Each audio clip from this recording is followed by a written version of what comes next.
మీ personal interviews మరియు వ్యాపార ప్రకటనల కొరకు ఈ నెంబర్ని సంప్రదించండి. హాయ్ హలో నమస్తే, నేను మీ కట్ట కార్తీక్. నిన్న నుంచి వార్త మనం చూస్తూ ఉన్నాం. పవన్ కళ్యాణ్ బెదిరిస్తున్నారు ఎవరు అగంతకులు. ఆయన ఆఫీస్కి కాల్ చేస్తున్నారు, మెసేజ్లు పెడుతున్నారు, బూతులతో విరుచుకు పడుతున్నారు, చంపుతామని బెదిరిస్తున్నారు. ఈ వార్తలన్నీ వింటా ఉన్నాం. అసలు మావోయిస్టులు కూడా మెచ్చుకునే పవన్ కళ్యాణ్ చంపాలని చూస్తుంది ఎవరు? ఆయనతో నష్టపోతామనుకునే వాళ్ళే చంపాలని చూస్తారు జనరల్గా. అంటే ఈ అక్రమ రవాణా మాఫియా చంపాలని చూస్తుందా, లేదా స్మగ్లింగ్ మాఫియా చంపాలని చూస్తుందా, లేదు అంటే వైసీపీ మాఫియా చంపాలని చూస్తుందా? మాట్లాడుకునే ప్రయత్నం చేద్దాం. మనతో ఉన్నారు ప్రముఖ రాజకీయ సామాజిక విశ్లేషకులు చంద్ర శ్రీనివాస్ గారు. సార్ నమస్కారం. నమస్కారం అండి. సార్, పవన్ కళ్యాణ్ చంపాలని చూసే వాళ్ళు జనరల్గా ఒక ఇద్దరు ముగ్గురు ఉంటారు. ఒకటి అక్రమ బియ్యం రవాణా మాఫియా, రెండు అక్రమ అటవీ సంపద మాఫియా, అంటే అటవీ సంపద రవాణా మాఫియా, మూడు వైసీపీ పొలిటికల్ మాఫియా. ఈ ముగ్గురులో ఎవరు చంపాలని చూస్తున్నారు? సరే, ఏదైనా కానీ ఇక్కడ ఏంటంటే అన్ని వైపుల నుంచి ప్రమాదం పొంచి ఉంది. అది వాస్తవం, మీరు అవునన్నా కాదనుకున్నా. ఎందుకంటే ఆయన సినిమా నటుడుగా ఉంటే ఓకే, అందరికీ మంచిది. ఎప్పుడైతే రాజకీయాల్లో వచ్చాడో పాలిటిక్స్ తెలిసినోడే రాజకీయాల్లో సక్సెస్ అయ్యింది. అదే సమయంలో పాలిటిక్స్ ఈజ్ పాయిజన్ కూడా. ఇంట్లో అన్నదమ్ముల మధ్య కూడా తీవ్ర విఘాతం కలిగించింది. ఎందుకు ఎగ్జాంపుల్ మనం షర్మిల గారిని జగన్నే చూడండి. అవును, జగనన్న వదిలిన బాను తనకే గుచ్చుకుంటుంది. అవును, తను ఏ అయితే ప్రశ్నిస్తుందో తన అన్నని, దానికి సమాధానం చెప్పేవాళ్ళు కూడా లేరు. ఒక రకంగా చంద్రబాబు నాయుడు పవన్ కళ్యాణ్ కంటే చాలా ఎక్కువగానే ప్రశ్నిస్తుంది. అవును. మరి రాజకీయాలు అలా ఉంటాయి. తన ఆస్తి కోసం కావచ్చు, రాజకీయ ఎదుగుదల కోసం తను తొక్కేశారనే భావన కావచ్చు. మీరన్న పవన్ కళ్యాణ్ గారికి మనం నక్సల్స్ కూడా చేసాం. చాలా మంది దాదాపు 1 మిలియన్ పైన చూశారు. అవును. ఆ రోజు రాసిన లెటర్ ఎందుకు రాశారు? అది మళ్ళా చేసినా గానీ బాగా పోయింది జనం. అవునవును. అంటే వాళ్ళు కూడా భూస్వామ్య పెత్తందారులకు వ్యతిరేకంగా పోరాడుతున్న పవన్ ని ప్రశంసించి ఈ రోజుల్లో ఎవరి వైపు ఇది ముంపు ఉంది. అవును. కొంతమంది వైసీపీ నాయకులు ఇందాక నేను చెప్పినట్టు టీడీపీ వాళ్ళు కూడా టీడీపీ వాళ్ళు ఉంటారు, మేం కాదని ఆరోపిస్తున్నారు వాళ్ళు. ఆ పాయింటే నేను చెప్పాను. నేను అధికార పార్టీలో ఎదుగుదల ఇష్టం లేకుండా. అంటే ఇక్కడ పాయింట్ ఆఫ్ వ్యూ ఏంటంటే ఫస్ట్ ఎవరి వైపు ముప్పు అంటే రాజకీయాల్లో ఆయన ఎదిగిన తీరునే తట్టుకోలేకపోతున్నారు. అంతే కదా. ఒకప్పుడు రంగా గారిని అత్యం చూసాం. ఆ తర్వాత అంత ప్రజాదరణ పొందిన వ్యక్తి అంతకు మించి ఎవరంటే పవన్ కళ్యాణ్ కనపడుతున్నాడు.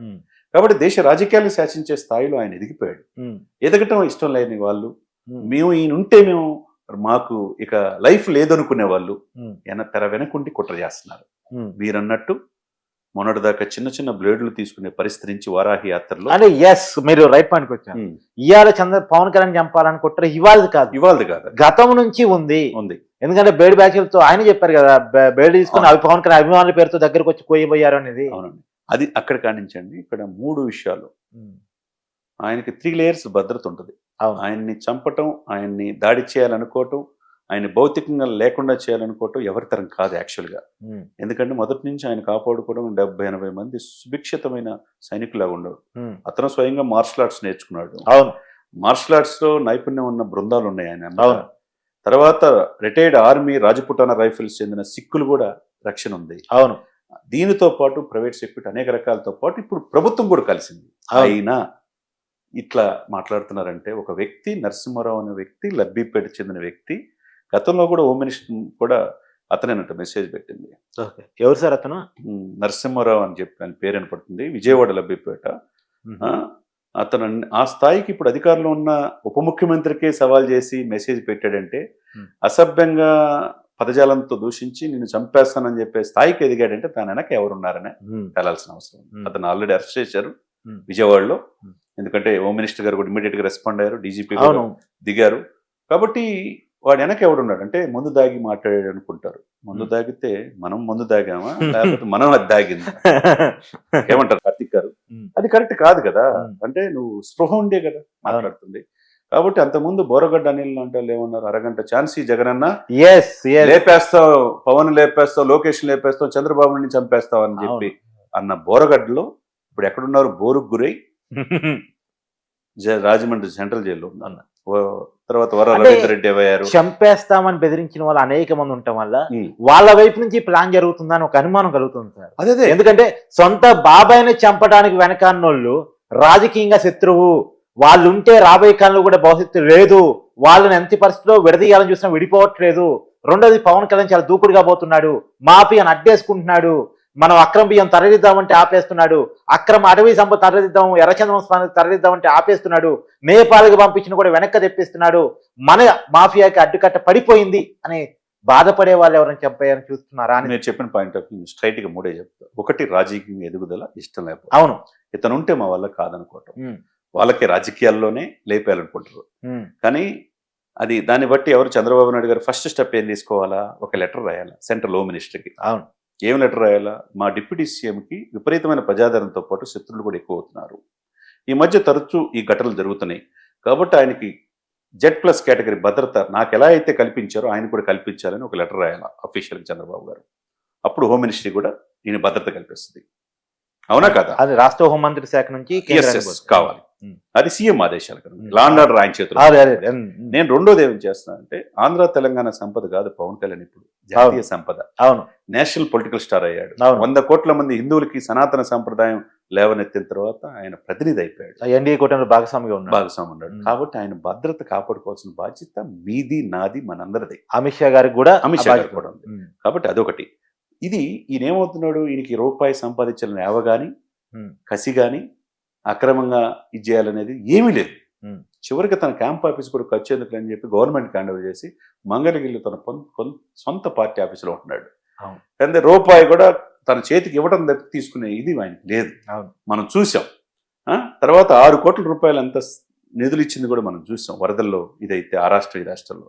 సరే, ఇవన్నీ ఒక ఎత్తు అయితే అతనికి రూపాయి సంపాదించాలని యావలు లేకపోవటం, అక్రమార్కుల పాలిట సింహస్వప్నంగా మారటం, పోర్టులను కూడా వదిలిపెట్టకుండా దశాబ్దాల తరబడి యథేచ్ఛగా 48,500 కోట్ల బియ్యాన్ని అక్రమంగా సరఫరా చేశారని తెలిసింది. ఇది ఒకటే చేశారా, గంజాయి చేశారా, ఇంకేం చేశారా, ఆయుధాలు కూడా తీసుకొచ్చారో తెలియదు. సిట్ ఎంక్వైరీ జరుగుతుంది. ఈ సందర్భంలో ఒకవైపు ఆ అక్రమార్కులు పార్టీలకు అతీతంగా ఉన్నారు వీళ్ళంతా. అని తరతరాల నుంచి వీళ్ళని అడ్డుపడేవాళ్ళు ఎవరు లేరు. కాబట్టి ఇక్కడ వీళ్ళ పాలిటీ నేరస్తుల పాటి సింహస్వప్నంగా మనం సినిమాలో చూస్తే గబ్బర్ సింగ్ కాదు, నిజ జీవితంలో గబ్బర్ సింగ్ లాగా ఉన్నాడు. బెల్ట్ పట్టుకొని కూర్చోడానికి రెడీగా ఉన్నాడు. వీళ్ళకేమో నిద్రలో పడతల్లా. మరి వాళ్ళు అంతర్జాతీయ స్మగ్లర్లు. ఒకేపేమో రాజకీయంగా నెక్స్ట్ పదవులు వస్తాయని ఆశపోతుంది, రెండోది అక్రమాలు వచ్చే డబ్బులు ఆగిపోతున్నాయి, ఆర్థిక మూలాలు దెబ్బతీస్తాయి. ఇవన్నీ ఒక ఎత్తు అయితే మనం చూసింది అక్రమంగా ఆఫ్రికా కంట్రీస్ కి బియ్యం సరఫరా అవుతుందని అనుకున్నాం మనం.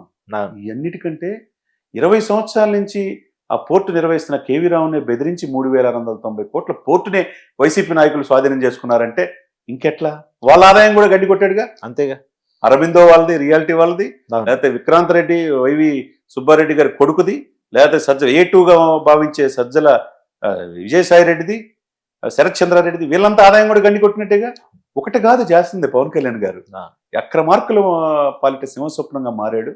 నిజ జీవితంలో వాళ్ళకి రియల్ హీరోగా కనపడుతున్నాడు. కాబట్టి వీళ్ళ ఆదాయం పోయాయి, రాజకీయంగా అవకాశాలు ఉంటే వీళ్ళ వల్ల కాదని అవకాశాలు పోయినాయి, రేపు రావు. కాబట్టి ఇతన్ని భౌతికంగా దాడి చేయాలన్న ఆలోచన రావటం మనం చాలా జాగ్రత్తగా ఉండాలి. ఆయన్ని కాపాడుకోవాల్సిన బాధ్యత మన అందరిది. కాబట్టి ముఖ్యంగా ఆంధ్ర ప్రభుత్వం నుంచి సెంట్రల్కి రాయాలి, లెటర్ రాయాలి. ఆయనకి ఇమ్మీడియట్గా అమిత్ షా గారు, మోదీ గారు కూడా దృష్టిలో పెట్టుకుని ఆయన నెక్స్ట్ బీహార్, ఢిల్లీ, తమిళనాడు ఎలక్షన్లో కూడా పార్టిసిపేషన్ చేయబోతున్నారు. మహారాష్ట్రలో 100% స్ట్రైక్ రేట్ చేశారు. కాబట్టి ఆ సెంట్రల్ నుంచి ఇమ్మీడియట్గా ఆయన Z+ కేటగిరీ, NSG అంటారు, నేషనల్ సెక్యూరిటీ గార్డ్స్ భద్రతలోగా ఆయన వెళ్లాల్సిన అవసరం ఉన్నది. ఎందుకంటే ఆయన నుంచి మనం చాలా పరిపాలన చూడాలి. ఈ దేశం ఆయన కోరుకుంటుంది. కాబట్టి ఆయన రక్షణ కల్పించాల్సిన బాధ్యత అటు కేంద్ర ప్రభుత్వాన్ని, ఇటు రాష్ట్ర ప్రభుత్వాన్ని. Thank you sir.